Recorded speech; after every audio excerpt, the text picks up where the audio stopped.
कशाला आले जाऊ तुम्ही? तुम्हाला सांगितलं होतं ना पुरीला पाठवायचं नाही.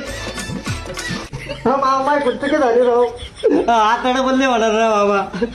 तुम्ही रडून काय फायदा नाही. बदके एक सुंदी एक सुंदी एक चानच नाही, दोन चानच नाही. उठा तुम्ही इथून. त्या मुलीने मला सगळं सांगितलंय. तुम्ही दारू पिता, पुढे पडता, तुम्ही पत्ते खेळतात, तुम्ही जुगार खेळतात. तुम्ही उठा बरं आता. अहो ऐका ना मामा. ऐका बिका काही नाही आता. अहो ऐका ना. अहो तुम्ही जाता का आता? अहो ऐकून नाही घ्या. हा बोला. अहो मग तुम्हाला दिवशीचा खंबा देतो ना. काय देशीचा खंबा? ए पोरी, पुरा पाहुणा आला घ्यायला तुला.